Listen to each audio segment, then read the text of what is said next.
RPS. Live from Primavera Sound 2022.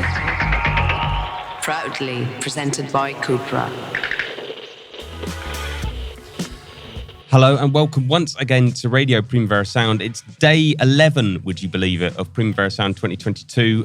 We all feel suspiciously close to death, but we are very happy to welcome to the RPS studio Pond. How are you doing? Great, thank you. Good, thanks. All the way from Australia. Well, you would have been all the way from Australia, but you're in London now. Are you all based there? No, we all of us live in Perth, actually. Oh, you still live in Perth?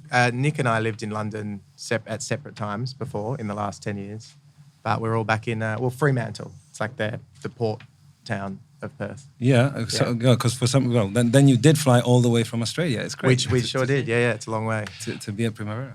I wanted to say, so I was just looking at the Primavera website to check out what time you are playing today, which is 5:30 on the Plenitude stage. And it is headlined National Treasure.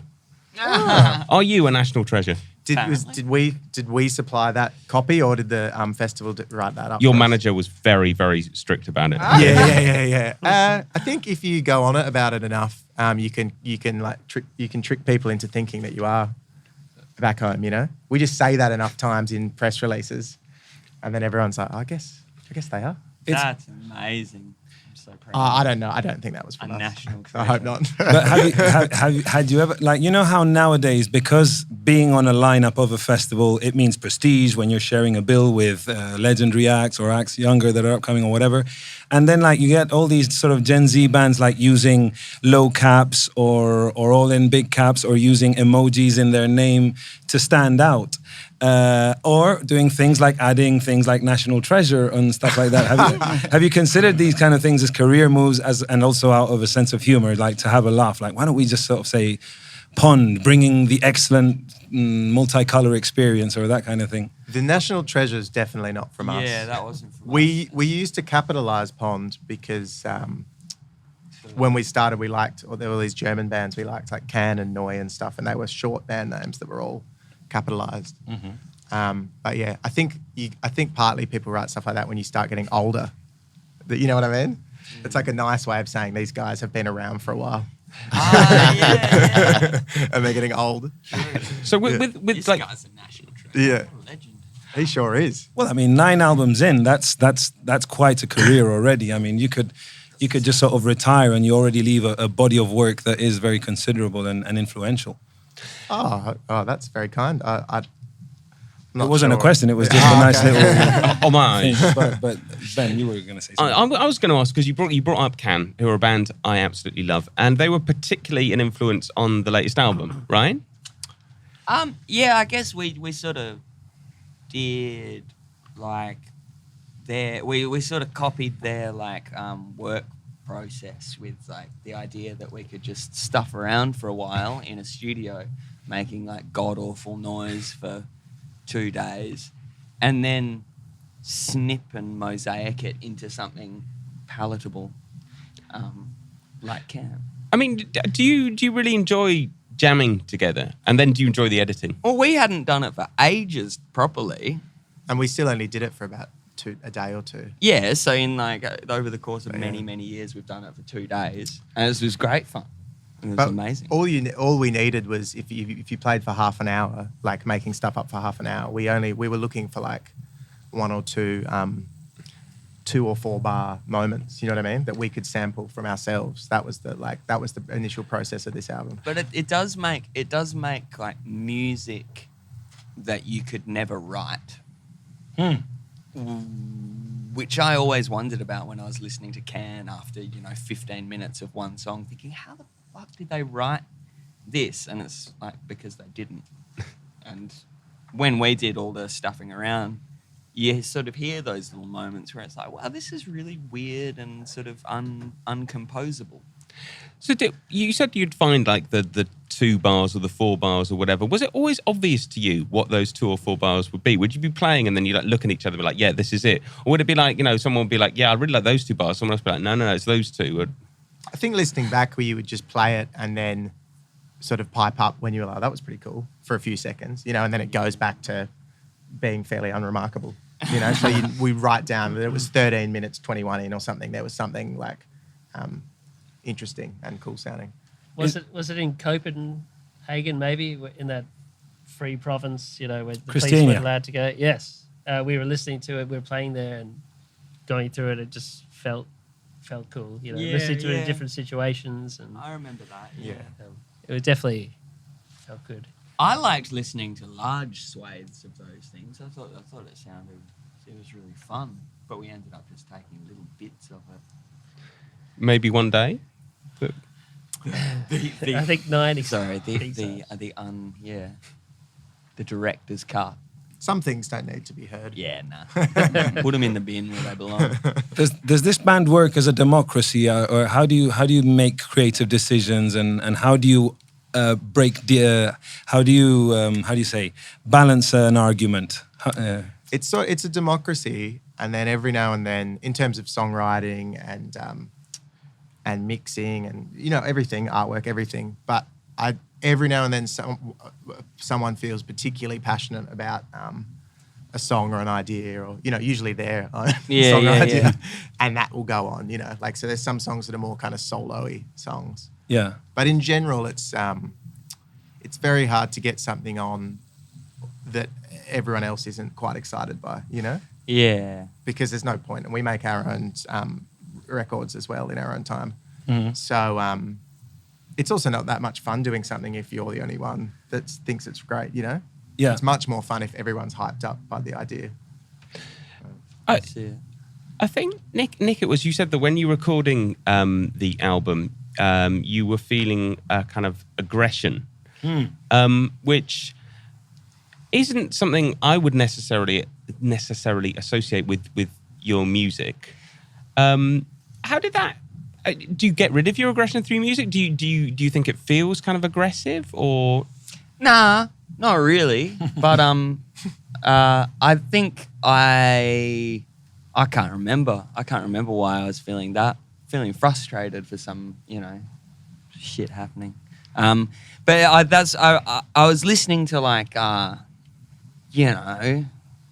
rock music and really feeling the immense satisfaction of that sort of kick out the jams thing, to the point of listening to Rage Against the Machine, like I had regressed again to being 12 years old and just really it feels so good.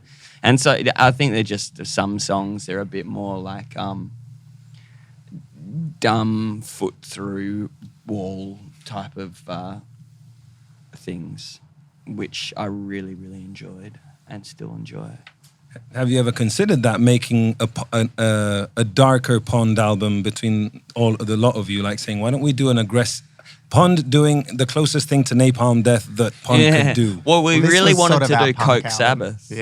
Yeah, like Black Sabbath psychedelia. We wanted to do an EP called Coke Sabbath, which is all the cokey Black Sabbath songs we cover. And the cover would be just like the Coke font that says Coke Sabbath. I can see absolutely no legal problems coming from that at all. I think or those ones that say share a Coke. Yeah, share a Coke with Sabbath. Yeah. So we'd be plagiarising Black Sabbath and Coca-Cola and libeling them with the Coke part. Well, hang on, I don't think you can label Black Sabbath with Coke. I think they've probably, there's enough histories there that they've talked about. Yeah, but remember how in the 90s so many skate brands used to take like massive logos like the Ford logo and stuff, and like that famous fucked t-shirt that Zach De La Rocha would wear on Rage Against the Machine. It's still going. It's like they've Balenciaga or whoever with like DHL and that's I think fashion companies, when they've got nothing else, they turn to just using a logo, like a big logo. And, we've always been fascinated with bands that come from Perth, because we've always read that how it's like one of the most remote cities in the world. And the Australian terrain is so vast. Do you feel that isolation, and does it seep into your creativity? I think it did when we were starting. I mean, it seems post weird. Internet, it's like it's not like you're sitting there just sort of imagining like the desert out that way, some distance. Do you know what I mean? But when we started, we used to go to internet cafes to use the internet and stuff. You know what I mean? Like we we didn't go on Instagram. I mean, it didn't exist. We didn't go on MySpace. And Yeah. so we definitely felt like our own little pocket Yeah. of the world. I think if there'd been a huge amount more like of a population and a scene and stuff and like influence from everywhere, as soon as you sort of, you know, sprout into existence as a group, I feel like you'd get like shoehorned into a certain section a lot quicker. But I think we were lucky because there was no real like molding influence. You just sort of like spill out in whatever way happens. Yeah. You get years to play shows and write songs and make even several albums without anyone really knowing you exist, like, you know, the enemy or whatever knowing you exist, which I think is a kind of a good thing. I always sort of feel sorry for like English bands that are sort of blown up and then pulled down before they've even released an album. Yeah. Just one EP and there's all this hype and then the album comes and so that was like we were sort of grateful for that, I think. And is there a healthy network in Perth of like, underground journalists and, you know, fanzines? Before there was internet, was there a thing, were there little sort of scenes like feeding off each other? It was really defined scenes in terms, I remember there was like the rockabillys and there was like the doom noise people and electronic, like, but it's all mixed now. I remember we all played the same shows though, because there probably wasn't enough shows to go around. So it'll be us with like a doom metal band and a laptop experimental artist and a power punk band or something. But it was good because that variety in the bill, I find was and in the back of a hella record fun. store, you know, not in exactly. a pub.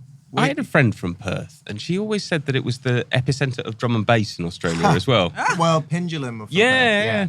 She was always very, very pleased about it. We've always sort of batted above our like weight class in terms of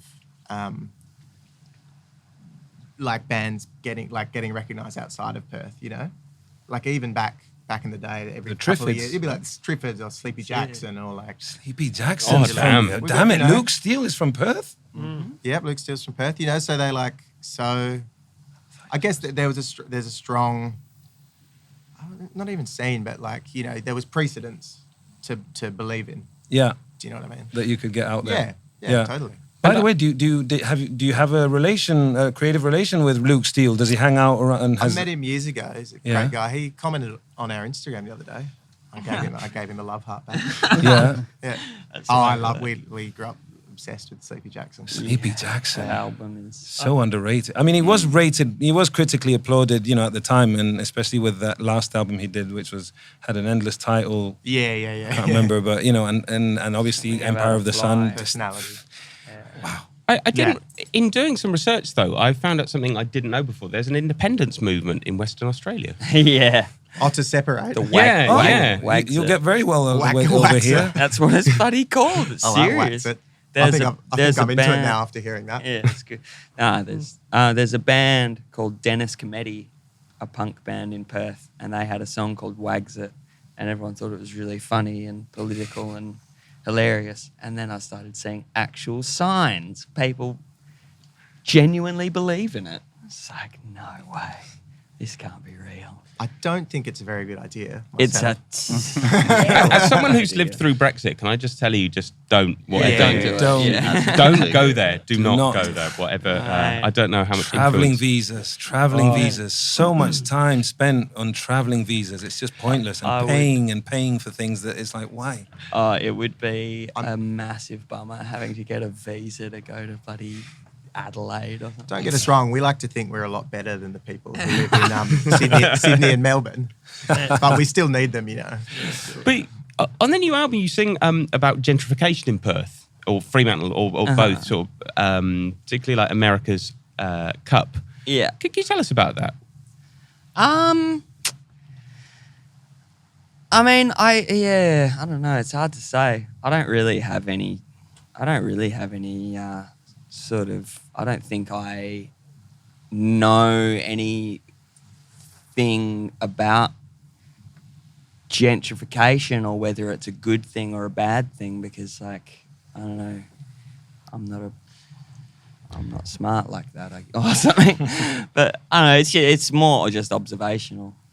I'm not making a protest about anything. Yeah. It's just like, I think it was more from seeing people in Fremantle who were kind of like these these leftover figures from a time before now. Yeah. You know, when it was new and exciting, and the weight of the world hadn't crushed your childish artistic dreams, and you were still, you know, happily being a libertine in a newly artistic part of the most isolated place in the world. Yeah. And like, you're the first person in your entire family for generations to try like an Italian coffee, and you think you're real cool, and you're writing poetry and stuff. And I don't know, it just made me really interesting seeing people just kind of being a bit down and out, and how confusing it must be, like looking at Fremantle now. Yeah. It's all shiny. But that's an interesting thing, that what you were saying about making an observation. You know, you're not making a statement or a critique. You're making an observation, which is something that musicians still get to do through songs, as opposed to comedians when they try and sort of make a joke out of, or satire out of something that's happening in society. Now you've got all this cancel culture and stuff. Do you ever feel that nowadays you have to tread lightly when writing certain lyrics, and maybe wanting to address something that you might think could be turned into a song? Yeah, probably. But you know, I'm pretty comfortable on the fence. I've made a nice little nook there. The psychedelic fence. Yeah, psychedelic. I think if it's something that we shouldn't be saying, we like to think that we'd be aware enough of it in the moment to note Not it. to comment. To not, Yeah. well, but to note it in real time. Yeah. I meant to. Yeah. I meant to ask you right at the start. You've been here obviously you came and went away, but what have you been doing? Explain all your various adventures in Barcelona. You've been playing, obviously everybody knows, you've been playing as Pond both weekends. Well, you're going to play both weekends. And also with your mate Kevin Parker in Tame Impala, which is Pond 2, according to some fans on the forum. There's only one of us left these days. But yeah, it's funny. I see that more and You more talking now. about yourself? Because Kevin started in Pond, didn't he? What do you Yeah. mean? I mean, Yeah. I would consider myself a part. Oh, Just in the roadie aspect. Joe works for Tame Impala.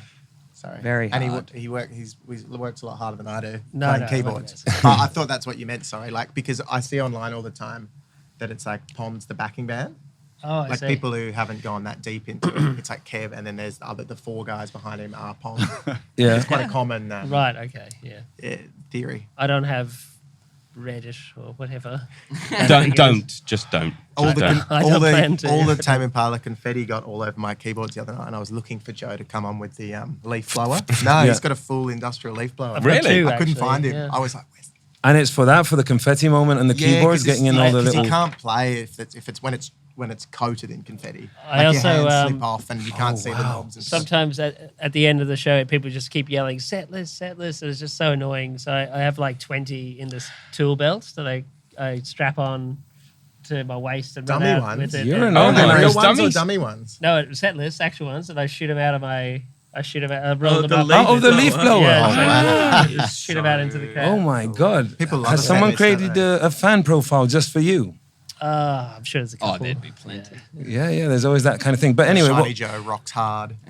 but picking up from Ben's question, what have you been up to with all this time in Barcelona, even though you had to skip town for another concert somewhere else? Can I, Just hung over can I every start? day. Can I start with just saying I just saw Nick Cave the other day in Portugal.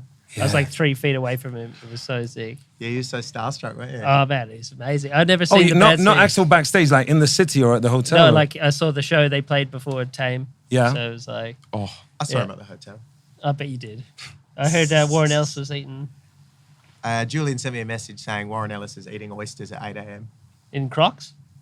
I don't know about Crocs. Oh yeah. I assume he's got How Crocs. good's that? so- Joe just bought some Crocs. He's really proud of them. Yeah, we've had this conversation because we're all sneakerheads and stuff, and there was a time when Crocs were the worst thing you could put on your feet, and Oh, now they're they've trendy now, become aren't like.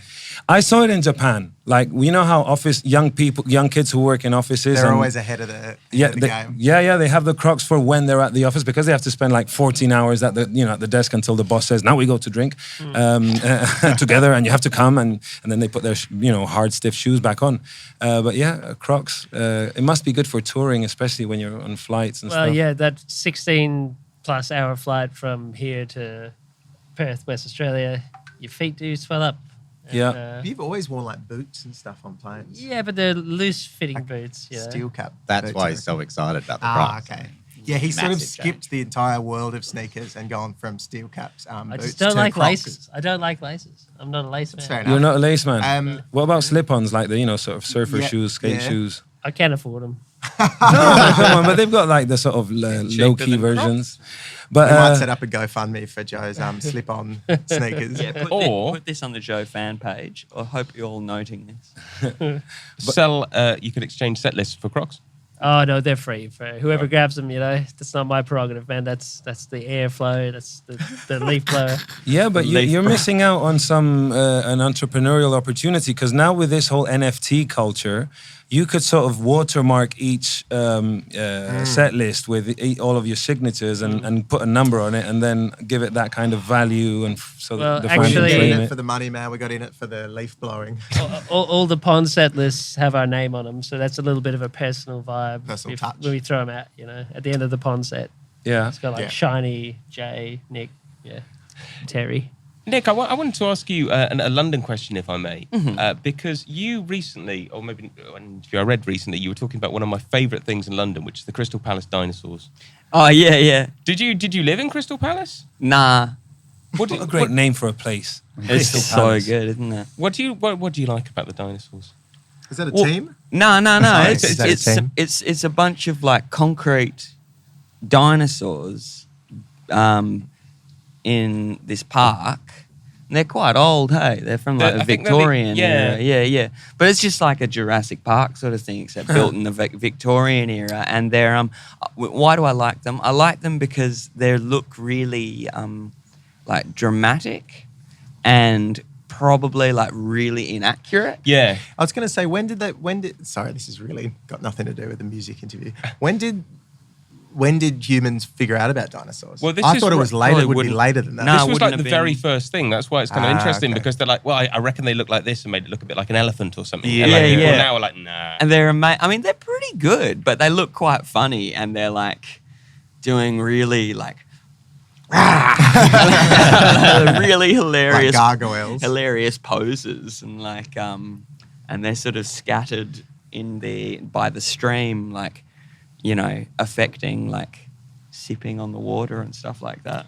It's weird. It's It doesn't. really That cool. doesn't sound like something in England at all, does it? Man, you got to go see it. It's completely bizarre and absolutely deadly. I Actually, love it. they're now doing gigs in that park as well. So maybe you can set yourself up a gig. And go True. and, Man, I'm keen. But going back to the playing Primavera 2 weekends, a friend yesterday was saying he had a theory. American bands don't repeat set lists, but British bands like Gorillaz repeat the exact same playlist set list with maybe one or two modifications. What our audience is going to hear from Pond this time? If We're changing it up this We're time. changing Yep, it, we are, yeah. which we never used to do. Not really out of laziness, but just out of trying to do the best show possible, often on limited rehearsal. Yeah. So we just get this like solid 50 minutes or whatever down for festivals and then just repeat it ad nauseum. But this time we were like a bit more prepared. So I think we're swapping 3 out. We're only playing for 40 minutes, yeah, So I'd say 15 minutes of it will be different. okay, nice. I Which is want cool. to ask, because you're playing at 5:30, which is a time when a lot of children come to the festival, Fantastic. including my own. The future. And we're trying to work out what to do with them. Will it be a child-friendly set? Yeah. There might be a couple of... No, yeah. No Coke Sabbath. No Coke. No, it's no No, Coke Sabbath. Sabbath, no. Nothing There's- untoward. One of the songs has penis in it. yeah, I do. That's a It's an medical... anatomical word. That's a You know, medical that's term, fine. and I think that's the only song ever written that has the word penis in it, and not like I dick think- or something. I What think- about detachable penis? Oh, yeah. I think actually, I think Young Thug threw it in once as well. Which there what do might you be a mean by few that? swear words, but they're not sort of aggressively delivered. I'm thinking I more- don't think they would pick up on them. No, I'll be sort of prancing around like a They'll like Dropping that. Antipodean monkey, dropping like soft F-bombs. F-bombs around. Can I say, Nick? I was watching Nick Cave the other day, and I thought Nick's got a bit of a Nick Cave vibe. Oh yeah. Anything else you want to add about Cave? Old Cave dog. Nick Cave, come to my house. I'll cook you some steak. He's so starstruck, man. I know, I love it. And a lot of it is, I mean, those Savile Row suits that both him and I know. Warren Ellis wear. Have you, as a band, ever thought of like maybe doing a tour where you actually? Well, you have. Done We had a costumes. suits. We had a We suits did- we tour did it once. Yeah, we once. did it He's once more of a top guy. about 10 years ago, and we got them from Top Man. Yeah. And, they hooked us up. Mine's sort of a combination of mine shrinking on like, because when you wash clothes on tour, it's in really intense dryers, and laundromats. Combination of it shrinking and me getting fatter, sort of in my like mid-20s. And I just like, the bum ripped open once, and then the jacket was sort of up to here, and Yeah. we got sad quickly. And I didn't like mine from the beginning, so I wasn't really committed. Oh yeah, nah. The suit tour didn't work. Maybe we could try again one day. Nah, we got it down. Always try to, to step up the looks, but I just end up wearing T-shirts. Yeah. It's like, at the end of the day, you're like, you got to feel comfortable. But it is We your. won't wear Crocs. We'll Yeah. keep the Crocs up. Wow. Keep the I Crocs. can't speak for him, No. actually. Throw the Crocs in there, bro. Throw them in the ring. Has there ever been a Croc gaze band? Croc gaze Wow. instead of shoegaze. Joe, Mr. Checker Wow. told me you had a good... Oh my. Mr. Checker, our tour manager, told me you had a good accidental catchphrase for Crocs the other day. Bit of ad tagline. Too comfy to care. Yeah. Too comfortable to care. Oh wow. Someone was Yeah. telling me why they're It's got the the worst double shoe C. ever, and I was just like, "What? What did you say?" I was just Too like- comfortable to care. Couldn't even give- It's got the, what do you call it, alliteration. yeah. It's good. Look Mate, good on a I big love billboard. that. 4 words. That's it. You can't just give this stuff away. If you hadn't know. just said it then, I would have said you should sell it to Crocs. Watermark. I'll tell you what, we come out with this sort of gold intellectual property all the time, and we just let the world have it, I know. If they send us a couple of pairs of Crocs, it's worth it, I reckon. But that's something that we've noticed in the recent years, where there used to be a time when musicians made albums and went on tour, and there was this utopian thing, and bands like Can even they had a certain political thing of being anti-establishment, and I'm sure that nowadays they would have been happy to give their music away for free. But then you have people like Tyler the Creator or Jay-Z, a lot of hip hop artists who made it okay to be ambitious and also capitalize on your brand, right? Associated with your artistic output. Does that give you food for thought as a band? Like thinking, oh, maybe we should be smart about this and think about the future, think about our kids inheriting something. Of course, but the problem is it's never going to work because we're I don't know, maybe it's just because we're lazy and unambitious, or because we're not very cool. So we can't be a Tyler the Creator and make like a 3-piece salad bowl and I think those guys are particularly, lobster set. like switched on and ambitious, and probably just really hardworking too. Like Maybe. wake up first thing in the morning, go to bed really late. We We spend a could lot do of time making music, but that's sort of about all that we have that we spend time on with the band, I guess. But yeah, I think it takes a certain sort of person to like see the big picture like that, and do clothes and do that's a lot of stuff. Yeah, those guys work real hard and are very creative. And it is it is true. It's mostly the American mindset, like everything can be sold, and that kind of American ambition. I guess it's part of the their culture. band, Australian band, King Gizzard. Yes. And they're very good at like,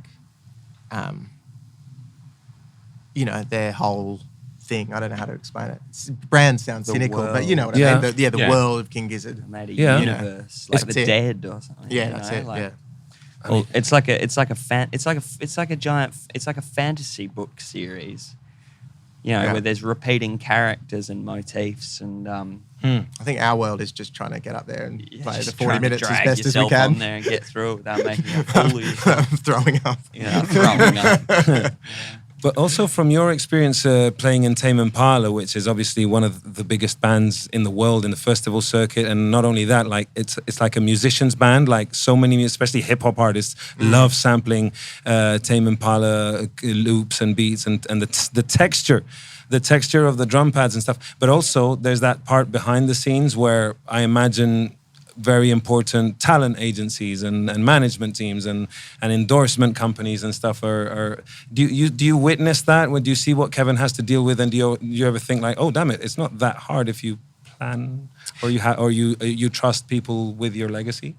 Yeah, I mean, I don't see too much of that because it like doesn't involve me really. But yeah, I mean, there's always opportunities flying at him. I mean, we tend to take most of the ones that fly at us, you know, or at least if we've got time. But everyone, between the two bands, everyone has other jobs in this band, you know, like either playing in bands or working with bands or like just regular jobs. Yeah. So there's not huge amounts of time with Pond. So that's why we're so stoked to come to still get invited to things like this, you know, where we can like play to so many people in other countries, you know, in other countries. And that is going to be a beautiful thing. I think we'll have to end it there because you're on in 2 hours. In 2 hours, Oh, yeah. Lord. Give you time to have a stroll and have a salad. Yeah. It's Stroll with a salad. I do Tuesday. a 2 hour long plank before every show before I walk on stage. So that's perfect timing. The planking. Veins are popping out of your head by the time you go. That was really big in 2007, wasn't it? The planking. He's been doing it since. No. I mean, the whole like continually. About 3 or 4 years ago, we all really got into doing planks before going, but like 90 seconds, you know. Am I the only person that doesn't know what a plank Oh, is? sorry. It's where you lie with this bit on the ground, Stand. and your Stand toes really on the still. ground. You know, like a push-up, but you're permanently up. like stiff. And you have like to a hold board. it for as long as you can, and your stomach starts going. That doesn't sound like fun. It's No, it's really not. fun. I wouldn't do that if I was in a band. Well, but you That's gotta how stay we have, sexy. That's how we. it's That's part of how the we job. stay sexy. You just got to keep Yeah. it sexy. I mean, you know, He one, knows. you've got to be knows, Sonny. incredibly talented like Robert Smith to be able to get away with a little bit of extra weight and Johann. sorry. Well, he's happy about it. He's still sells. We've got Out 6 packs, you know, like 2. Beer. Underneath. Yeah. Underneath Exactly. the layers. Well, thank you for this bit of banter, guys. It's been a pleasure having you here on Radio Primavera Sound and having you twice at the festival. It's so good to always see you come back, and you know you're part of the Primavera family DNA right now. That's amazing. We love it. We'll come back every year if we're invited. Special. Yeah, Absolutely. yeah. Get Thank to you. pretend I live in Barcelona for 2 weeks every couple of years. It's great. It's a very inspiring city. Thank you so much. Thanks, you. guys. Cheers. Appreciate it. Cheers, dude. Cheers. RPS. Live from Primavera Sound 2022. Proudly presented by Cupra.